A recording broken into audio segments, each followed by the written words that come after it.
Good evening, everybody. Thank you, thank you. This is I. Happy Sunday night. Thank you. You're too kind. Filming in front of a live studio audience at a TikTok studios. Thank you. Too kind. Okay. All right.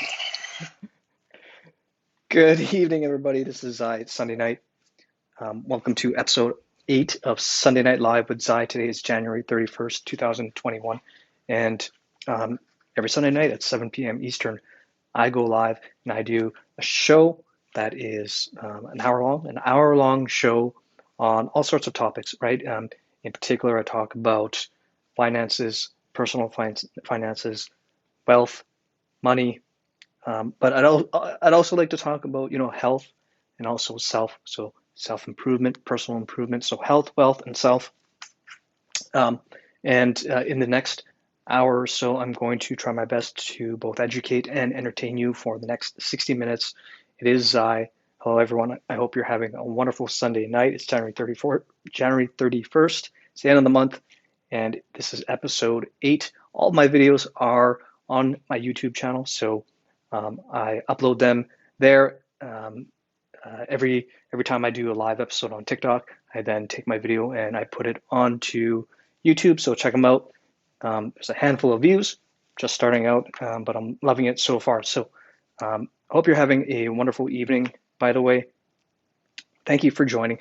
Today's topic is a doozy, and I'm not kidding you when I say this.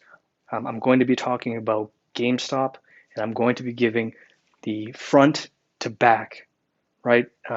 Everything that you need to know about GameStop, how I sort of interpret it and how I understand it. Stick around if you want the whole version. Feel free to leave whenever you want if you're getting tired of listening about GameStop. But if you want the gist, stick around. I'm going to try to explain it in very layman's terms. I'm not like an advanced financial expert or anything, but I have been watching every second of it. I'll tell you if I'm invested or not, right? That's the big question.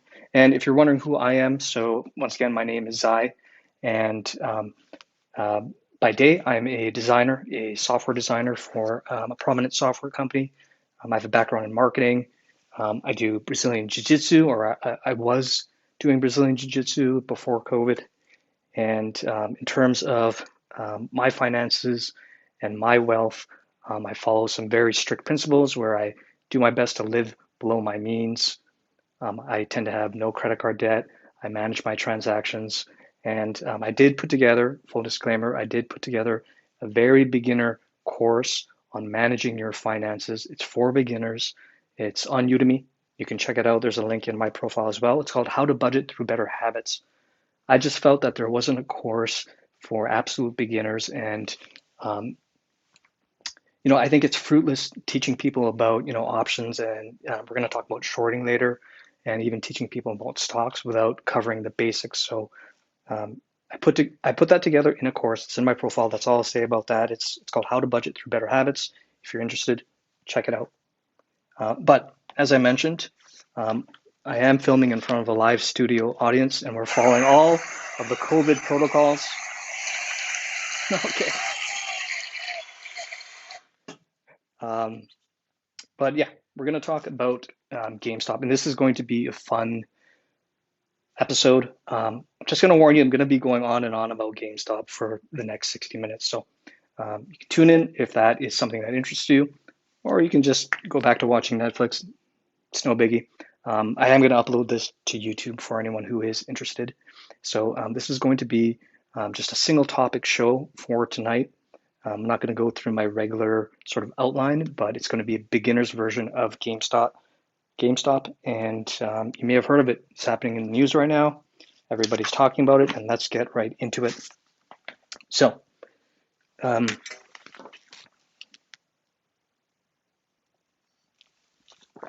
GameStop, I did put down some notes today so that I'm providing you guys, I think, with the best information that I can. The first thing that you're probably wondering about GameStop is it too late? Is it too late to please talk about something else? I'm sorry, I can't. This episode is about GameStop, and I'm going to have to dedicate it to that because that's what I wanted to do. Um, so the first thing that you might be wondering is it too late to get in, right? So there's this concept of missing out. It's called FOMO. So the fear of missing out. And a lot of people might be wondering, right? Has the ship sailed to get involved in what is happening in the news? What's happening with all these people who are talking about GameStop, everyone online and on Reddit who are trading per se?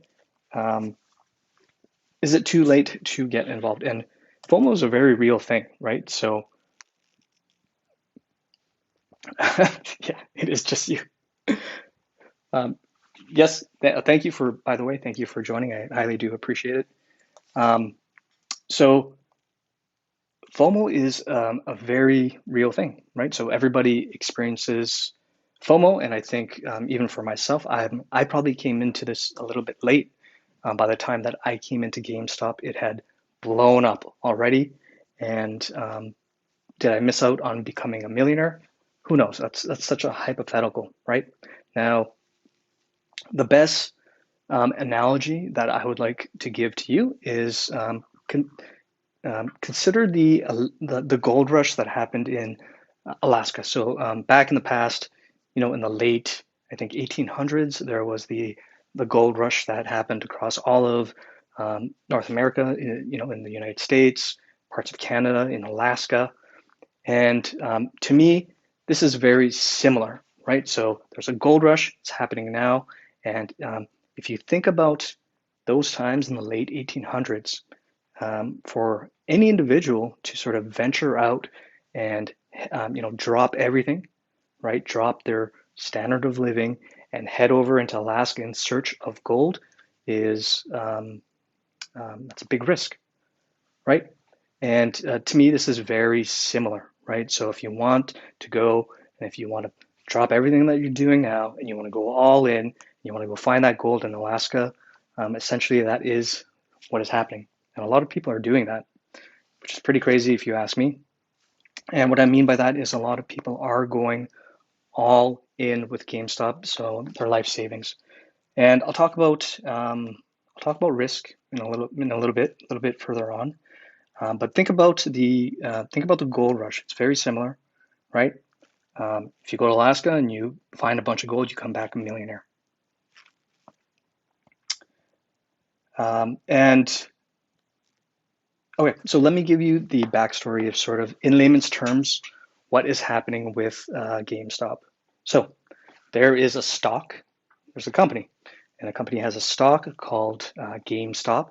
The stock ticker, pardon me, is GME. I'm in Canada, so I'm in Toronto, so GameStop is called EB Games. Okay, so maybe you've walked by the store, maybe you've actually gone into the store. You can buy video games there. I've been in there once or twice. I'm not an avid gamer, and it's a business. And according to some people, right, they thought that it was a struggling business, and in particular, these giant hedge funds, right? So hedge funds are essentially people who manage money. Sometimes they manage other people's money, right? They might manage, someone's retirement funds, and or they just might be hedge funds on their own, where they just try to make money for their customers and their clients.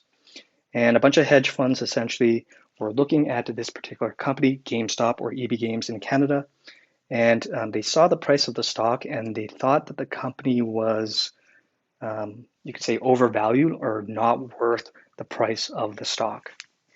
Okay, so essentially, these hedge funds, they kind of looked at GameStop and they kind of, looked down on them, and thought, GameStop doesn't have a future, right? So we are going to bet against them. Okay, so these hedge funds are thinking about betting against GameStop. Now, here's how that works, right? So if the value of the stock of GameStop, right, if the value goes down, then the hedge funds, then they win. Okay? If the value goes down, they win, they are right. GameStop maybe goes out of business one day, it goes bankrupt, then the hedge funds essentially collect their money, they collect their bets that they made, and they're happy. And a lot of these hedge funds did think that indeed. Thank you for joining, and thank you for the support. A lot of the hedge funds thought that. Sorry, I lost my train of thought.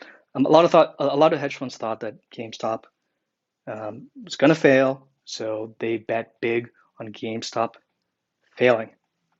Now, I'll give you some other examples. So if you're just joining, this is Zai. Thank you for joining. I hope you're having a wonderful Sunday night. Just a big caveat, I'm going to talk about GameStop for the next 60 minutes. This is a layman version. It's for beginners. It's everything that I've learned over the last few days. I want to share with you guys because it's boggled my mind, right? If you're more advanced, you can head back to your Netflix, no offense taken. These episodes are on my YouTube as well. I'll try to share as much information and entertainment as I can with you. If you're joining, I highly appreciate it. Again, this is Zai. Welcome to Sunday Night Live with Zai. I talked about these hedge funds betting against companies, and this has happened before. So in particular, there's another company called Tesla, right? You may have heard of Tesla. They have the electric cars, and their CEO, Elon Musk. And these hedge funds, they kind of were trying to bullying Elon Musk as well. Okay, so they bet against Tesla. They think, you know what, Tesla is overvalued. We're going to put a bet against them. And this sort of boiled the blood of Elon Musk. It puts a lot of pressure on a company, right? So just think about it. And a part of me, you know, there's going to be a debate on whether shorting is good or shorting is bad. But if you think about it, right, if the market and these hedge funds are shorting a company that you work at, there's an immense amount of pressure. It means that your boss is going to be looking at you and like directing you to hit your sales numbers, because if you don't, we have like a bunch of vultures who are about to win and come after us. And they were doing it to Elon Musk. They were doing it to Tesla. Just this immense amount of pressure on the company to perform. And if it doesn't perform, they win. If it does perform, they lose. And lately, you may have heard Tesla is doing quite well. So Elon Musk is elated, and he got involved in this whole thing. He was sending out tweets because he doesn't like the hedge funds that short his company, right? They're kind of like an enemy. If you have any questions, please do leave them in the comments as well. There's another company in Canada that went through something similar, Shopify. And I'm sure you've heard of Shopify too. They're a Canadian company, by the way. Massive, what do you call it? E-commerce company, right? E-commerce platform, Shopify.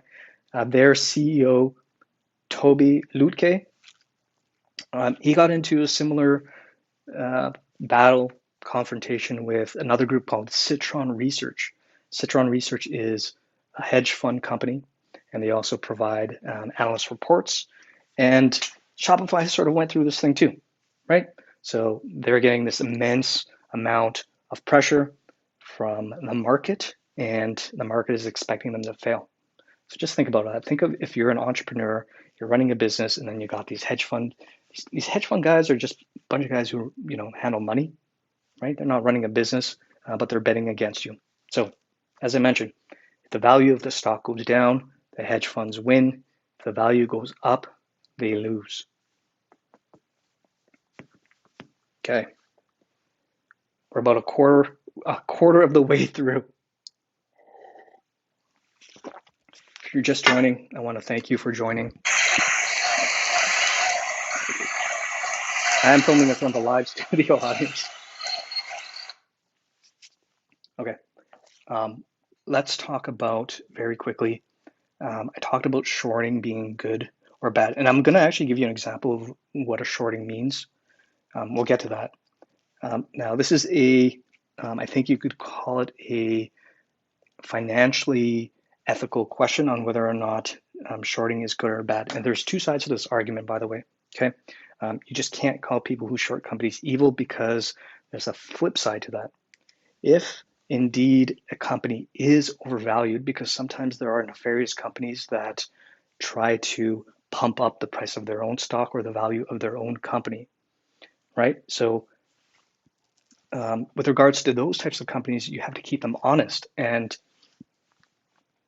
excuse me, sometimes the market can keep those companies honest by actually shorting those stocks. Okay, so is shorting good or bad?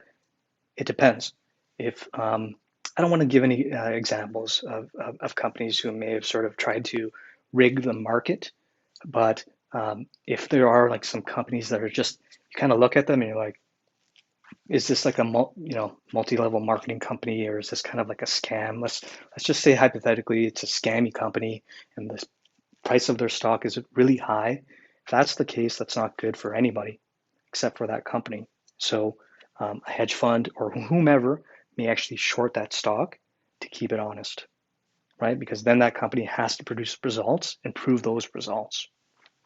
Now, on the contrary, there are people who are not fans of shorting a stock. I mentioned a few already: Elon Musk, Toby Lutke.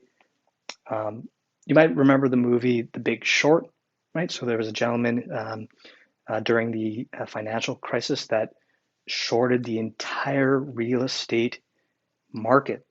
And he won because, again, when it crashed, he wins. And you got to think about, people's lives are also impacted by the market, right? So for me, personally, I'll share my opinion. I'm not a fan of shorting a company. To me, that's a form of, I don't want to say gambling, but I'd rather invest in a company and reward that company for being successful, so the value of the company goes up. To me, I think it's a little bit destructive if you bet on a company in the other direction. But as I said before, some people may make the argument that no, shorting is indeed good for the market. It's natural. It should be allowed, and it can protect the market from companies that are overvalued. If you have an opinion on that, please do let me know. Is shorting good or bad? Leave it in the comments. I would love to hear what you think. So let's get back to GameStop. Okay. So this is where things start to get a little bit crazy. So I was talking about GameStop. These hedge funds were kind of monitoring the stock. They thought that it was overvalued at its price, and they thought that GameStop would eventually go bankrupt. So evidently, a whole bunch of hedge funds started to short GameStop, GME. And what that means is they buy a whole bunch of shares, right, at a cheap price, and then wait for that price to drop and then cash out. Now, I'm going to talk about the players in a little bit in terms of everyone who was involved, but there was one individual. His name was Deep F Value. The F is an expletive, right? It's derogatory. I'm sure you can guess what it is. It's all over the internet. So deep F in value. Okay. This guy, I think he was like a financial trader out of his basement, and he was in a forum called Wall Street Bets on Reddit, and essentially he was kind of keeping his eyes on GameStop as well. And the reason this story is like so crazy is because no one was keeping their eye on GameStop. No one was even thinking about them except for him, and he had his reasons. And one of his main reasons was he felt that it was over leveraged. So people were shorting this company by too much, right? It was over shorted, and the number of shares that were available were small. So that's sort of the perfect storm for the opposite to happen, right? So that's the perfect storm for if the price goes up, then the hedge funds will lose a lot of money, right? So price goes up, hedge funds lose, price goes down, hedge funds win. And essentially this guy, DFV, I think he's also called Roaring Kitty or something. He's into Hello Kitty.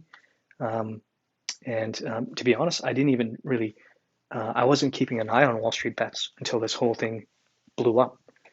But DFV he was, and he told everyone. He was telling everyone in Reddit, and it was gaining some momentum. People started to pay attention. So much so that DFV took $50,000 of his own money, and he started to buy GME shares or stocks. Now, that's when things started to go insane. the news started to break out, and suddenly everyone in Wall Street bets formed this alliance, and they jumped on board, and they decided to raise the price of GME. And remember what I said before, if the price goes up, the hedge funds lose. And that's essentially what started to happen. The price started going up higher, higher, and higher. Now, DFE, he took his $50,000. To one point, he got it up to $50 million, right? I think what happened was he sold a portion of his profits, and I think he took out about $15 million, but he's still holding to this day. So it is Sunday, January 31st. This is Zai. Thank you for joining my Sunday night live show. If you're out there, I really do appreciate it. I hope you're having a wonderful night, by the way. For the next 60 minutes, I promise that I will talk about GameStop and GameStop only. Sorry if you're tired of hearing about it. I don't blame you. But this episode is for the layman's version of sort of what's going on and what I've learned so far. I hope you're having a wonderful night. I do the show every Sunday at 7 p.m. Now, so where was I? So the news went out that people were buying the GameStop stock, pardon me, and it went viral. The news went viral, and then all sort of chaos broke out. And there was so much chaos that the app that people trade with and trade on, called Robinhood, had to put a halt to all the activity. And as soon as they did that, that's when sort of all hell broke loose again. It was sort of unprecedented for any type of brokerage account or platform to put a pause on trading. And we're going to talk about that in a little bit as well, right? So when I talk about Robinhood, I'm talking about a brokerage. So what is a brokerage? A brokerage is someone who provides you access to the markets, okay? And they allow you to buy stocks like GameStop or Tesla or Apple, all over from different exchanges, right? The NASDAQ, the Toronto Stock Exchange, the New York Stock Exchange. Now, Robinhood became extremely popular as of late as an app because it allowed essentially free trading. Right now, I've never used Robinhood because I'm Canadian and it actually isn't available to us. But Robinhood essentially gave access to pretty much anyone because the trades were free.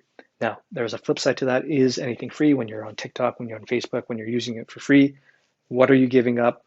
You're probably giving up a lot of your data, right? So is it entirely free? Probably not. But the point is, for the trades that you make on Robinhood, they don't charge you a commission and they don't charge you a fee, from what I understand. And for that reason, it sort of exploded in popularity.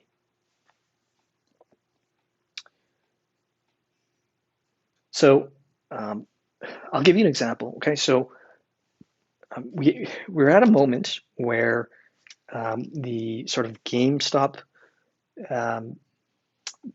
situation went viral, and everyone was jumping on to buy the stock because they understood that if they buy the stock, then as I mentioned before, the hedge funds will lose. And as I mentioned, something unprecedented happened. Robinhood put a halt to that. And I'll try to give you an analogy. Okay, so I might butcher this analogy, but think about, let's just think about eBay, for example, right? So let's say eBay has a warehouse full of PlayStation 5s, right? And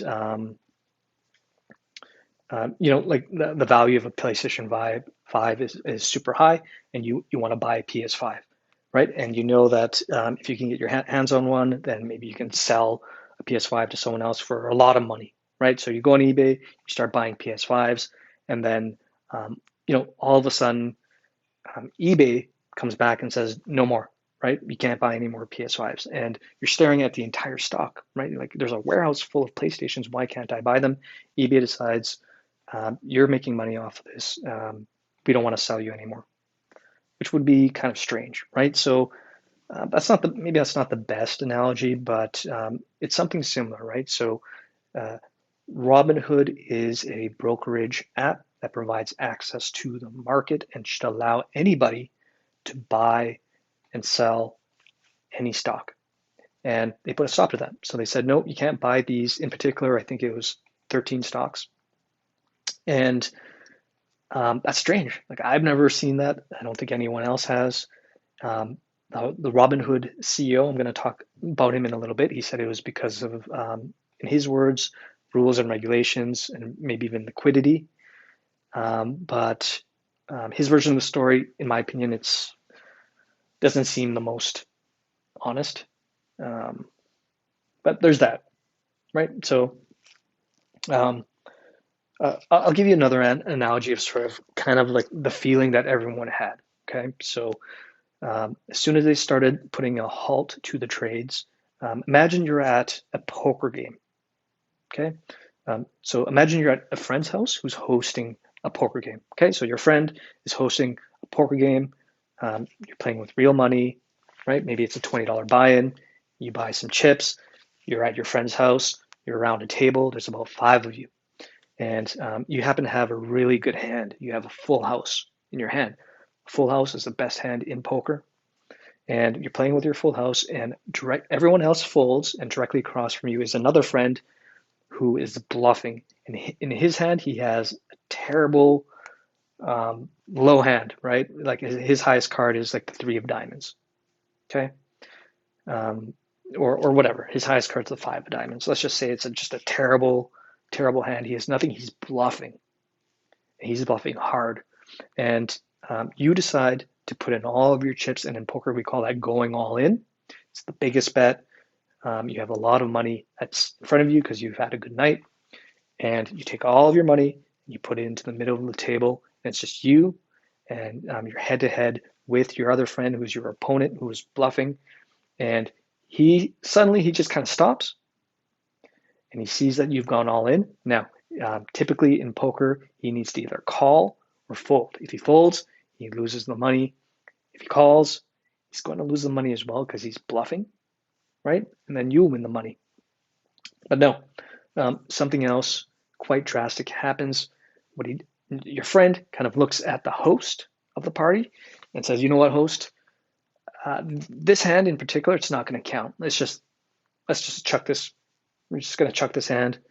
Let's just play another hand. So let's make this hand not count."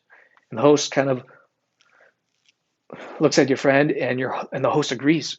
The host says, "Yeah, okay, the hand's not going to count. Everyone, let's just redeal, and we'll start again." And for you have a full house. That's extremely confusing, right? Why have the rules suddenly changed? You came to play poker. You have a really good hand. The other person's bluffing, and the host, by the way, who we thought was your friend, kind of just stabbed you in the back as well. Everyone's kind of just in a very awkward situation, and not everybody agrees, and some people agree, but they decide to indeed throw away that hand and just start over.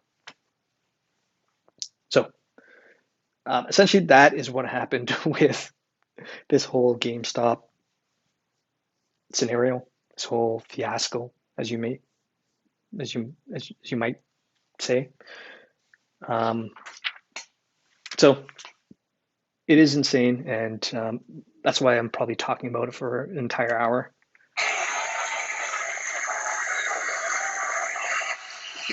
I do want to thank you for joining, everybody. This is Zai, filming in front of a live studio audience, following all the safety protocols. If you're joining, I want to thank you. I hope you're having a wonderful Sunday night. I have still 4 pages to talk about GameStop. Full disclaimer, I'll be talking about this for the next 30 minutes. It's a crazy topic, and I wanted to get it off my chest. I wanted to create a layman's version of what is going on with GameStop so that people can watch my video and get a good understanding of it. Now, Let's talk about the players and who was involved. Okay, so first we have GME. That company is GameStop. Their ticker symbol on the, I think on the New York Stock Exchange is GME. In Canada, that same company is EB Games, which I didn't even know. I love EB Games, and I didn't know they were involved in this drama. Um, Another player, Melvin Capital. Melvin Capital is one of the hedge funds that made a big bet against GameStop, and they shorted GameStop a lot. And I think they were heading towards bankruptcy, and they got bailed out by another investment firm. So that's Melvin Capital. Citron Research is involved as well. The gentleman there, his name is Andrew Left, and they publish shorting data, right? So people get all this shorting information from research firms like Citron Research. D1 Capital, I think that is a huge investment firm that has, I believe, ties with Robinhood, and they lost 20% of their portfolio. Right, so I talked about the poker game, right, where the host of the party was, it's kind of like this D1 Capital, right, and a lot of people think that there was some type of influence on Robinhood to halt the buying of the stock, and the whole thing is suspicious because they stopped buying, they prevented people from buying the stock, yet they allowed people to sell the stock, right, and just think about that, right, so. You can't buy it, but you can sell it. So who are the buyers? Right? No one can buy it, but you can sell it. Who are the buyers? I don't know. And people were buying it. And people think it was the actual hedge funds who were recouping their losses. There was another hedge fund that is reported to have bought about $27 million worth of shares of GameStop when it was $5, right? And I think it was about 5.4 million shares. Now, with the price of GameStop today at around $350, that hedge fund is out $1.89 billion. That's what happens when the value of a stock goes from $5 to $350. I mentioned before when the hedge funds, when the value goes up, they lose. When it goes down, they win. When it goes up, they lose. This hedge fund bought too many shares of GME at $5. Price is now $350. That's $1.89 billion. So just think about that. Some other short companies that are kind of got caught up in this as well are AMC, the movie theaters, Nokia and OK, and BlackBerry BB, and also Bed Bath and Beyond BBBY.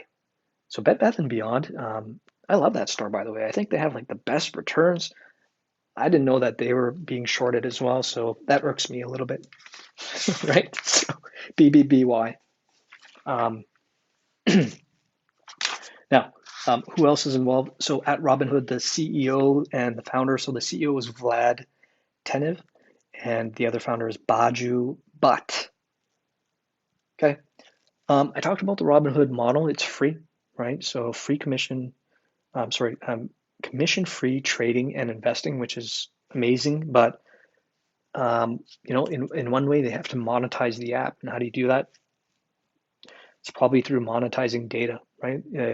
Sort of in a similar vein as maybe Facebook. It's probably what they're doing. And some people are claiming that they're doing it with these large hedge funds and investment firms.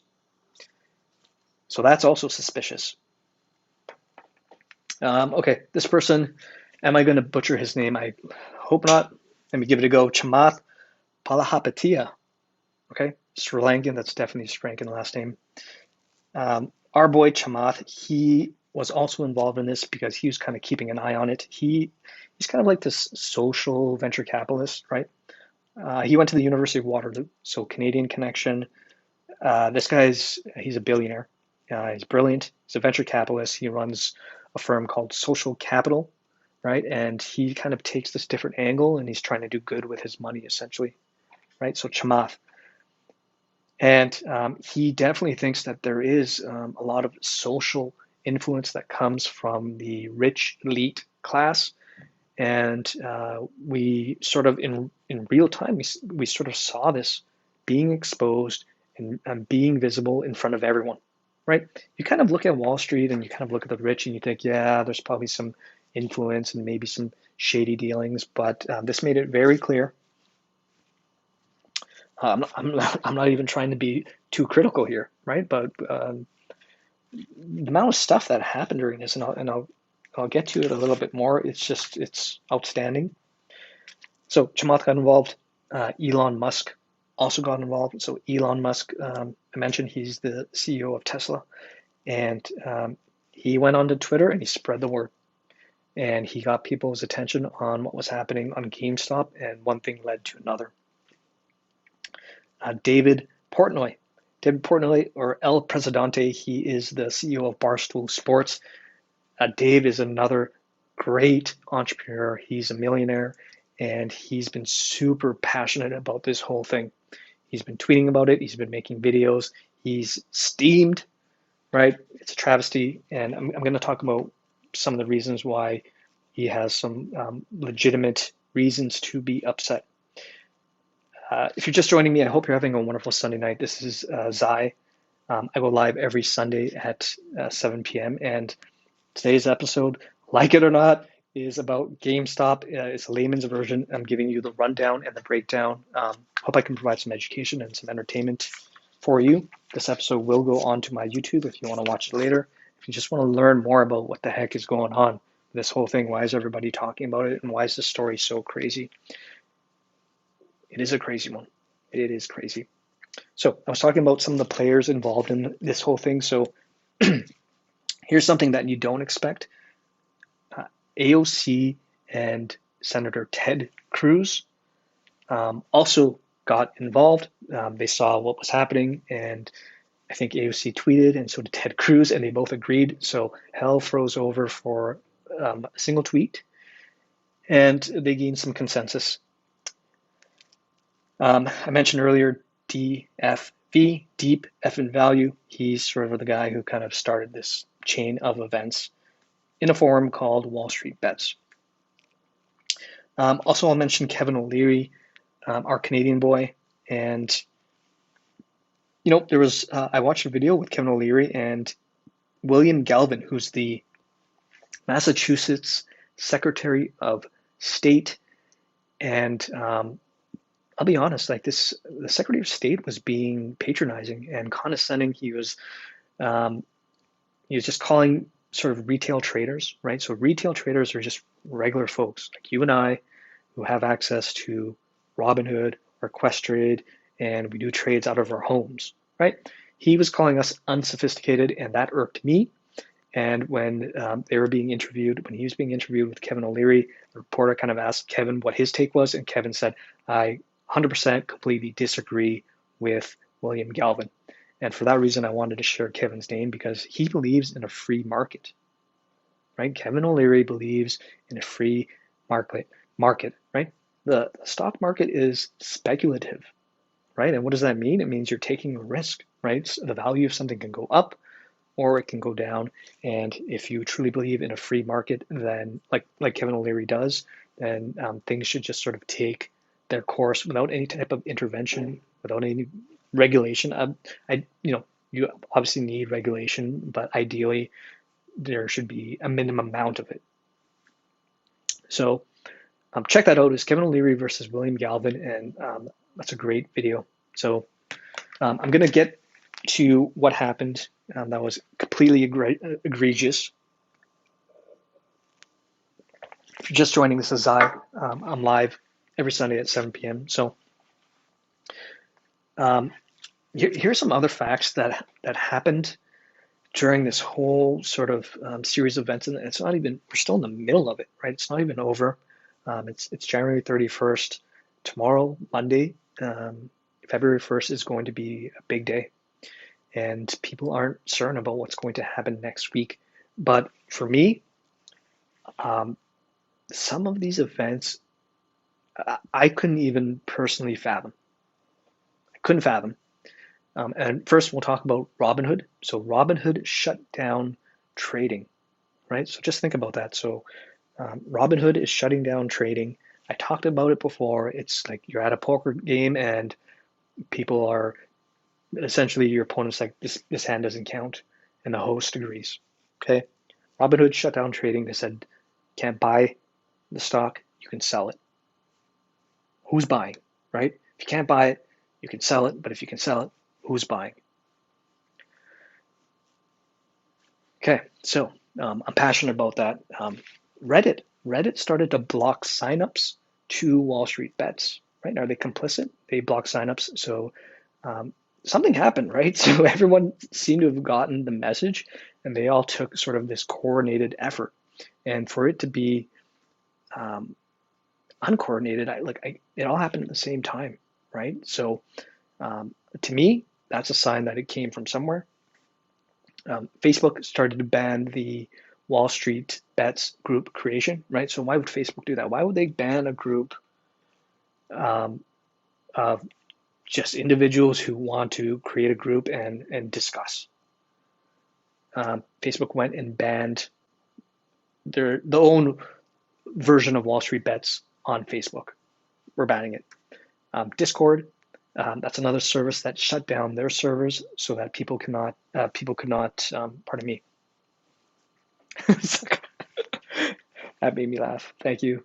Um, the comment is Zuckerberg is a bit of a snake.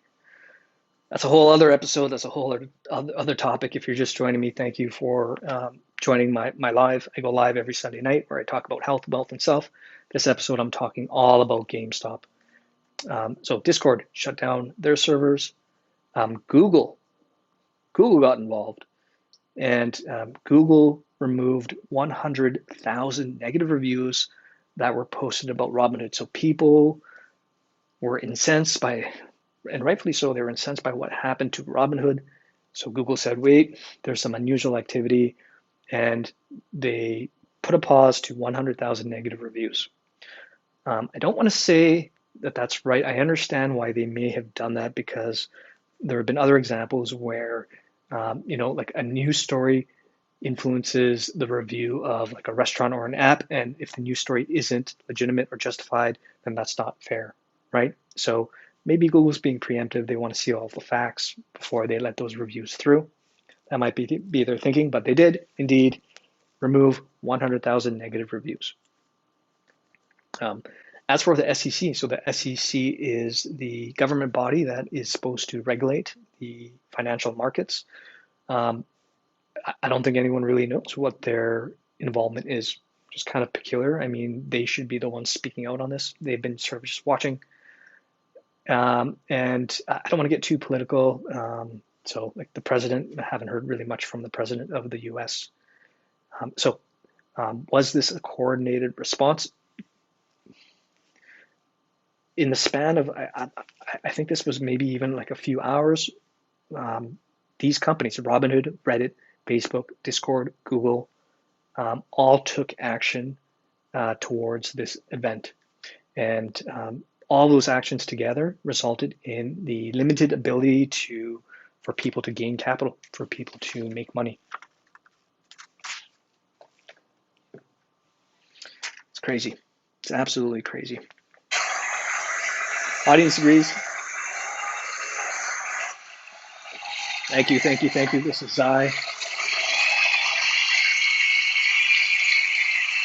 This is Zai at Sunday Night Live. You're live with Zai from TikTok Studios. Thank you for joining, where I talk about health, wealth, and self every Sunday night at 7 p.m. I post my videos to YouTube. Today's episode is on GameStop. I've been talking for the last 45 minutes about GameStop. That's not your thing. I totally understand. This is a layman's version of what happened. I'll post it to my YouTube if you want to like really sort of wrap your head around what's going on. If you're still maybe a little bit confused about it, and it's totally normal. But I wanted to put together just kind of like a review and a layman's version of everything that happened. This was a pivotal thing that happened in the financial industry or the financial markets. And it was a big deal because everyone was involved, right? So Yeah, and you know what? Like one of the players that I forgot to mention, I talked about all the players. It's the retail trader. So what is a retail trader? I don't know. I think it's just a regular person who trades, right? Someone who trades from home. And am I a retail trader? I think so. Um, I buy passive. I buy index funds, right? Index ETFs. I don't even buy. I'm not actively buying stocks, right? I'm not into active day trader. And there's this term that I've been hearing, and people are talking about sort of unsophisticated traders. And I'll tell you this. In terms of unsophisticated traders, I mean, like, how do you define that, right?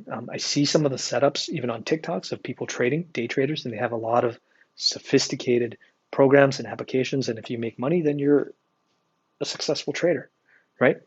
Now, the flip side of that is I see a hedge fund who goes all in, right, and who is overextended and over leveraged a single stock and has lost their entire portfolio. It's like, how is that a sophisticated? How are they sophisticated? Right? Like that's a big question, right? So you're looking at the little guy, and you're like, these guys are unsophisticated, but oh, by the way, you lost your entire portfolio by shorting GameStop. So I think that's patronizing, and I don't like. And I hear it from a lot of sort of, I talked about this gentleman, William Galvin, who's the Secretary of State. You hear it from the media. You hear it from other hedge fund owners. You hear it from other CEOs. They're talking about these retail traders being unsophisticated, and that these steps were put into place to protect novice traders. Now, it doesn't mean that there aren't novice traders that were sort of involved in this, and there are. I'm going to talk about that in a little bit. But before I do that, I'm going to go into a segment of my show called Teachable Moment, and today's teachable moment is on shorting. Okay. Now, this is going to be funny. Okay, but I'm going to explain shorting to you in terms of a burrito, right? Yummy little burrito, frozen burritos. It's in your fridge. Okay. Now, let's say you get home after a night of drinking, and you stumble into your place, and you've got a roommate, and you're really hungry. It's late at night. You're hungry, and you're craving a frozen burrito. So you walk into the fridge, you open it up, and you look inside, and lo and behold, there is indeed. Let's say it's in Canada, we have a brand called No Name. So it's a No Name brand frozen burrito. And let's say the price of the frozen burrito is $2. Okay, you know the price because every time you go to a store like No Frills, they have these frozen burritos. They come in the yellow packages. They're $2. And here's the thing. You look in the fridge, you see the burrito, but you know that it belongs to your roommate. But you're starving. Okay, so you put a plan together. You're starving. You know that if you eat the burrito, it's late at night, right? And if you wake up early enough, you can run to the store, grab yourself another burrito, and replace your roommate's burrito without them even noticing, right? They'll still be asleep. They won't notice you've replaced the burrito, and it's like nothing. It's like nothing, sinister has even happened. Okay, so here's the thing. So you decide to implement your plan, right? You take the frozen burrito, put it in the microwave, you eat it. It's delicious. It costs you $2. You set your alarm early so that you can wake up and you rush to the store expecting to find a $2 burrito. Now, here's the thing.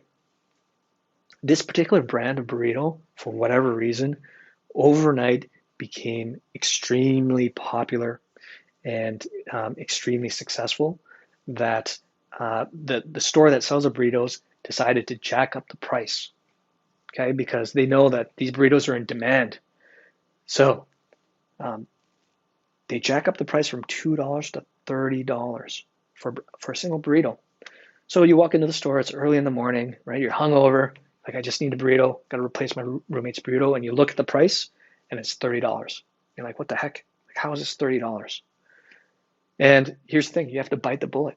You have to buy the burrito because if you don't return it, you'll lose a roommate or it'll cause a fight, right?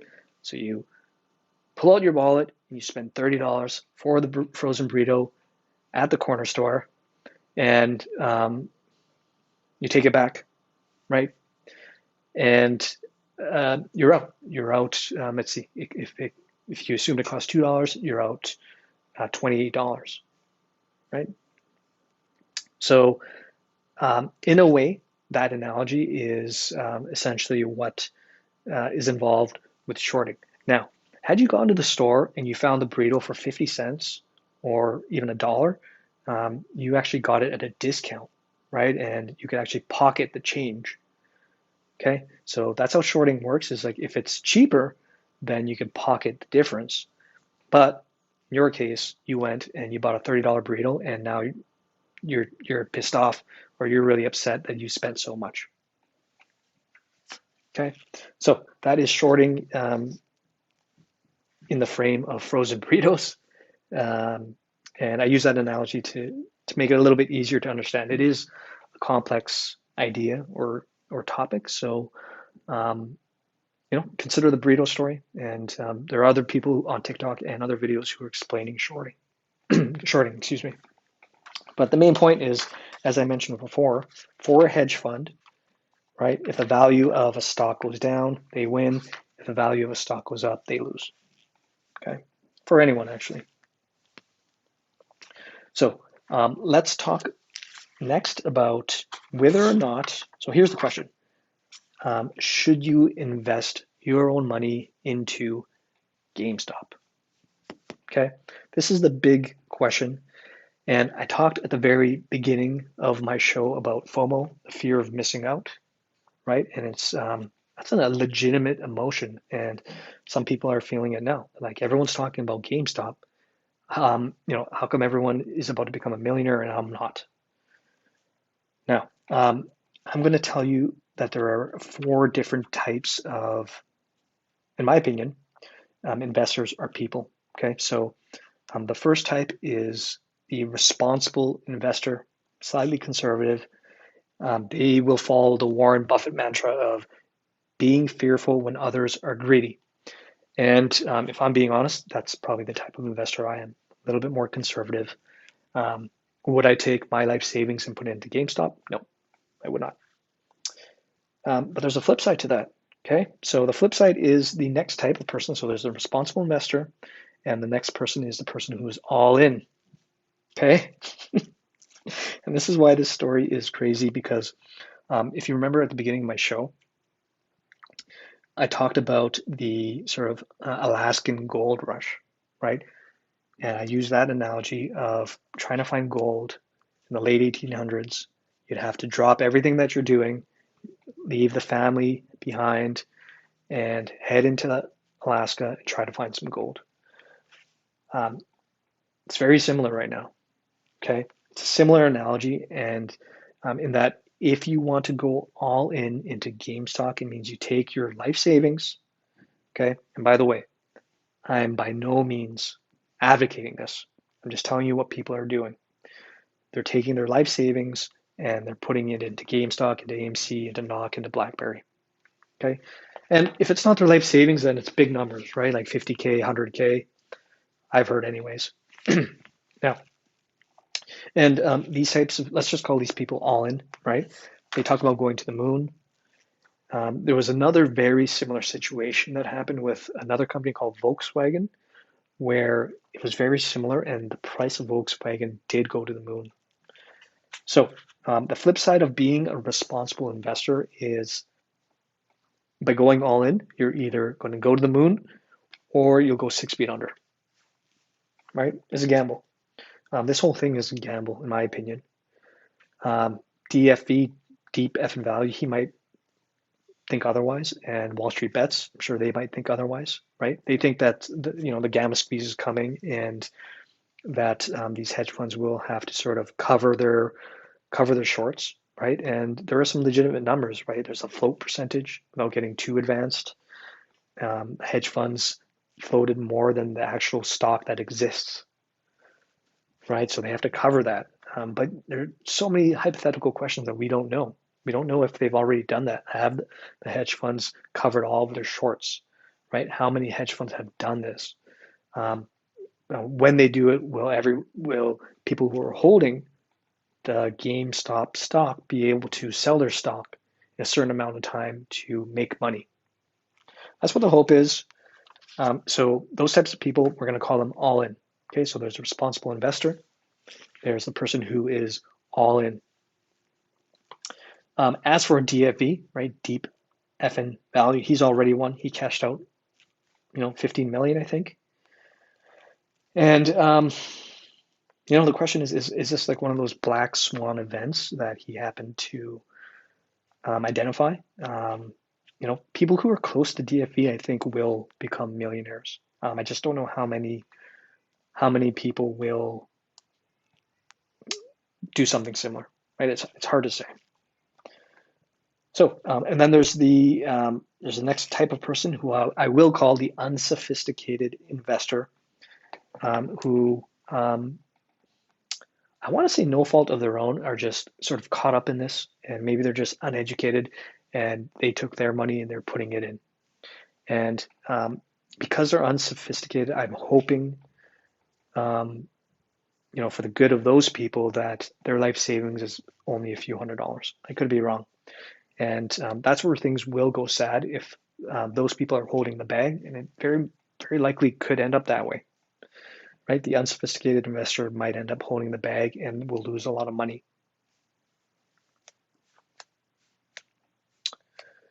That's kind of like the downer version of what's going on with this whole thing. And the fourth type of person, I will call them the protester. And this is why this entire story is just mind blowing, because people are putting in a protest bet. And what I mean by that is they're buying a single stock of GME. And at one point, GME was $350, right? So if you're buying a single share, you're spending $350 just to participate in what is happening and to send a message to the hedge funds and to Wall Street. And this is real. I'm not even kidding. And I think Robinhood even put some limits on trades, which is something else that is mind-boggling. According to their fine print, you're only allowed a certain amount of trades per week. But nonetheless, there are some real stories of these protesters, right? So I'm calling them protesters. There are some real stories of protesters who experienced the crash of 2008. So, the real estate crash happened, and I've seen these stories on Wall Street Bets, on Reddit, on TikTok, where people are talking about how they saw their parents suffer from what happened during the 2008 financial crisis, and a lot of them thought and think that Wall Street had a big part to play in that, right? So in a way, they are sort of exacting their revenge, you could say, and trying to send a message to the hedge funds that they're trying to give them a big middle finger by buying a single share. You know what? They have every right to do so, right? Like we should be in a free market, so no one should be able to tell you what stocks you can buy and not buy, and that's why this whole thing is just crazy. Okay, so the four different types of investors again: the responsible investor, the sort of Alaskan gold rush investor who's all in, the unsophisticated investor who might be holding the bag and is caught up in this, and the protest vote or the protest investor, right? Which is, to me, it's miraculous, because I can't even fathom that people are willing to take their own money and they have absolutely no care in the world in terms of whether that money, in terms of whether they make money or they lose it, right? Like if we're being honest, like I'm sure a lot of people want to make money off of this, right? We have to be honest. Someone's probably not putting in $50,000 and not caring about it, but maybe someone has that amount of money and they generally don't care and they just want to send a message. But nonetheless, those are the protest investors. Okay. We're getting close to the top of the hour. I've been talking about GameStop for the last 60 minutes. If you're just joining, I hope you're having a wonderful Sunday night. This is Zai. I go live every Sunday at 7 p.m. Eastern. I do a show on TikTok where I talk about health, wealth, self. Tonight I've been talking about GameStop since everybody on the planet has been, and I gave a very layman's version of what happened from start to finish. Now, um, to answer the question, should you invest? It's a gamble. Okay, it's speculative. It's a gamble. No one can tell you it's not a gamble at this point. On Wall Street bets, they're pretty certain that the squeeze is about to happen, and we won't find out until about tomorrow, or I think this upcoming week. We will not find out.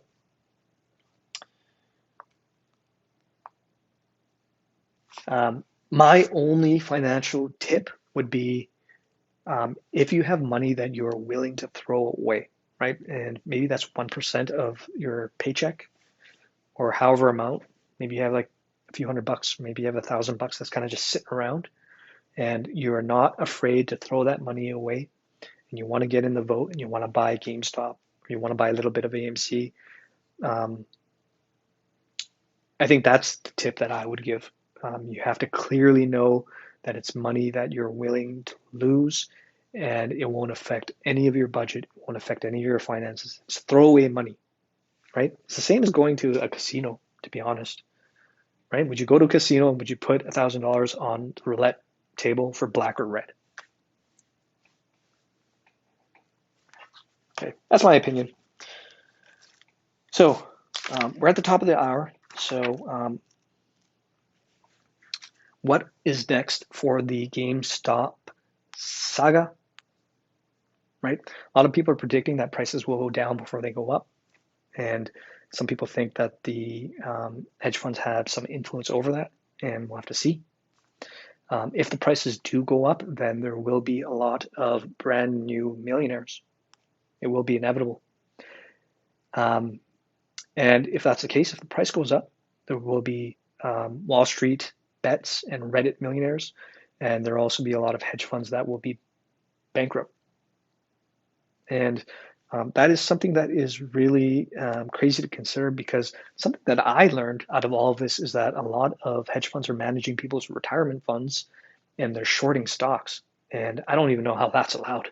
That should not be allowed, because if someone's retirement fund is hanging in the balance like that, that's dangerous in my opinion.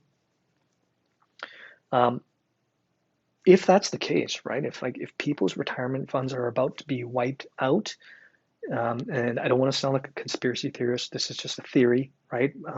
But potentially, I think anyways, there could be a government bailout. I've heard this from other people as well, right? Where the government would declare a certain price and just pay everyone out, right? So maybe they'll say, let's just limit it at $10,000 per share, pay everyone out, and let's just move on. We'll save these hedge funds and we'll save these retirement funds. Sounds crazy, but this whole thing has been crazy, right? And not to provoke anything, but like if something shady happens next week, then who knows what's going to happen, right? Are people going to come out of their basements and head out onto the streets? I definitely hope not, but you don't know. This week is going to be a precarious week, and there's going to be a lot of drama. Or maybe we just won't even see anything this week, and we'll just see the price go down. I think that would still cause a lot of drama, to be honest. If the price goes down of GameStop, then there will be a lot of people who will have lost a lot of money, and that will just create a very sad situation. Could this whole thing sort of trigger a crash? Maybe. I'm not certain. But there's a lot of possibilities, and I think it's all going to sort of happen within the next week. In terms of legislation and repercussions, I know AOC. Yeah, how you doing, Matt? Sorry, I don't know what VYGVF is. I apologize. Maybe let me know what that means, and I'll share any tips I might have. But legislation and repercussion. So AOC is talking, I think she's on some finance committee, right, in the government, and she's talking about,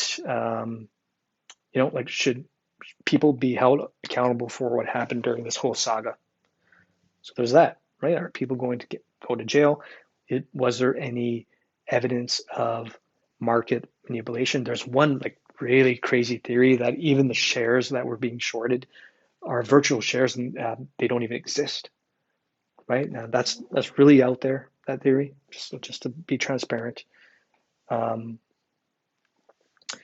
and um, you know, it's a possibility, right? Because if we find out that if everyone buys all the shares of GME and then they find out that there's more virtual shares than actual shares, then that's something very shady going on. And I'm not making that case, right? I'm not stating that, but that needs to be looked into, right? So what is going to happen next? It's going to be a wild week. This week is going to be wild. The scenarios are endless. Does this lead towards, like a Bitcoin future? That's another scenario, right? So are people going to start thinking about a decentralized future? That's what all of the Bitcoin people are advocating. Matt, you're talking about a trading platform. I haven't heard of Voyager. I would love to learn more about that. I'm sorry I don't have enough. Um, oh, I'm glad you're doing well on it. That's awesome. I'm sorry I don't have enough information about that trading platform, but to me, if it's built on blockchain, then you know these decentralized platforms are starting to sound much more appealing, and they may, after all of this, start gaining more sort of mainstream momentum, right? Because if you think about it, right, if a trading platform is on something that is decentralized, that means no one has the power to shut down the trades, right? Someone like Robinhood can't all of a sudden tell you to stop buying and only sell, right? Right? If you can't buy and you can only sell, then who's buying? That's still what I'm trying to figure out, right? So, um, um, hey, how you doing, Sam? What would you be going this week? I was just talking about it's the only trading platform on the market. Sweet, that sounds amazing. I actually work on a blockchain team. I'll need to look that up.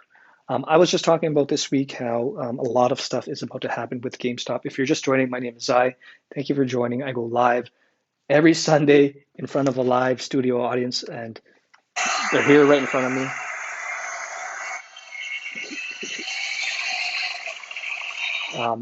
I go live every Sunday, and I post my videos to YouTube where I talk about health, wealth, and self. And this episode, I've been talking about GameStop for an entire 60 minutes. And for those of you who did tune in, I appreciate it. You can catch this video, it's being recorded and it will be uploaded to YouTube. It was a very layman version of the entire saga from front to back in terms of what happened with GameStop and the saga. Okay, so what did we learn from this entire experience before I head out? Like I can't tell if this is like, if this is a happy or a sad moment. I will say um, the mere fact that these retail traders who everyone is calling unsophisticated were able to rally together made me extremely happy, made me extremely passionate that I followed the story for every second. And I actually don't even have like a big stake invested, right? But I hope that the stock price goes up, and I hope it makes a lot of millionaires. I hope they give back, and I hope it turns out as a happy event. But a part of me that is a bit pessimistic, especially with the stuff that we've seen and that I've talked about in the last 60 minutes from the sort of outside influences. A part of me believes that that won't happen. And that's, to me, even more tragic. And it's extremely troubling. It's troubling, egregious behavior that we have never seen. I talked about it before, right? I talked about Robinhood shutting down the ability to buy stock, Discord shutting down their servers, Google removing negative reviews, just the influence of tech overall. To me, that was troubling. And to me, that doesn't lend towards a free market. I mentioned Kevin O'Leary and I mentioned El Presidente, right? And Chamath, right? These guys are entrepreneurs and they understand what a free market is. Okay, definitely gonna follow up with your comments, guys. So you're in cash waiting. Great. I hope you're doing well financially in whatever platform and whatever market you are on. I wish you all the best and all the luck in that. But I will end the show by just saying that this whole saga it's opened up, I think, a lot of eyes for a lot of people, right? And we tend to think of Wall Street, and we know that sometimes there are some nefarious dealings that happen on Wall Street, and but we saw it firsthand, I think, for the first time in plain sight, in front of everybody. And to me, that's not good. That's not good for the market as well because that will remove trust from the market. And if that happens, then that could lead to a crash. You have to gain all that trust back. Will people, trade in stocks? So, um, you know, um, I guess the flip side and the bright side is that a bunch of hedge funds will have to now pay closer attention to the companies that they short because they know that people are watching now, and maybe that won't be as exploitive in terms of the big hedge fund companies doing that. Shorting will definitely be different going forward. It will have a different flavor, and people are watching now, right? So whole environment has changed in a matter of a split second, right? Is this a black swan event? I'm not sure, and I think this upcoming week is going to be a big one.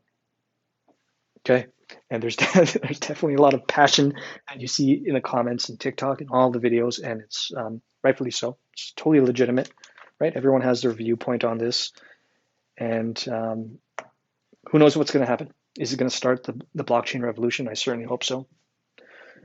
A decentralized future is something that is, something that everyone is probably thinking about now and probably wishing for or hoping for. And I think that could be a good thing. So those are my findings for the GameStop saga. If you're just joining in, I want to wish you a wonderful night. And I hope you're having a wonderful Sunday night. This is Zai. I go live every Sunday night, 7 p.m. Eastern, where I talk about certain topics. Today I talked about GameStop. I'll upload this video onto YouTube. Do I have any thoughts on Hive? Sorry, I don't know what that is. Maybe I'm out of touch. I apologize. I don't want to share any thoughts that I don't have, give you any wrong impressions. But this episode was dedicated to GameStop. It was a layman beginner's version. Check it out.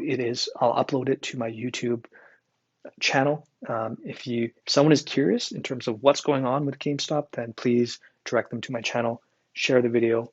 They can learn a thing or two. I talked about it for a good 60 minutes, even more than that. It's a crazy story. It's not over quite yet, and maybe there'll be a part 2 next week. So with that, I want to wish everybody a wonderful Sunday night. Thank you for tuning in. Catch me next time live on TikTok next Sunday, 7 p.m. Have a wonderful night, everybody, and good night.